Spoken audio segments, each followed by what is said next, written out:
माझ्या नवऱ्याला पण ना कधी काय खावं वाटेल काही सांगता येत नाही. तर विषय काय होता, आज यांना सुट्टी होती तर आजही घरीच होते. तर सकाळच्या नाश्त्याला काहीतरी स्पेशल बनवायचं होतं. तर आज त्यांचं मन झालं होतं तर्री पोहे खाण्याचं. पण काय, तर्री पोह्याला म्हणलं तर चणे मी भिजू घातले नव्हते. तर ऐन वेळेवर मला तर्री कशी करावी याचा प्रश्न पडला होता. पण आम्हा बाघ्यांना पण चांगलंच जुगाड करता येते. मी काय केलं, एकीकडे पोहे करून घेतले. मस्तपैकी पोहे झाल्यानंतर एकीकडे लगेचच तर्रीची तयारी केली.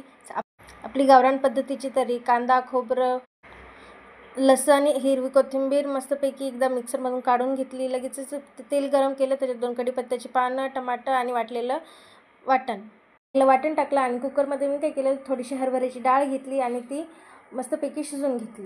तर उकडलेल्या चण्याच्या जागी मी तर्रीमध्ये उकडलेली चण्याची डाळ टाकली. मग काय, एकदम मस्त तर्रीदार रस्सा तयार झालेला आहे.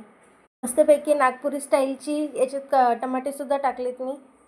मग काय, एका प्लेटमध्ये डायरेक्ट पोहे टाकले, त्याच्यावर मस्तपैकी गरम गरम तर्री टाकली, छानपैकी कांदा, कोथिंबीर आणि लिंबू दिलं.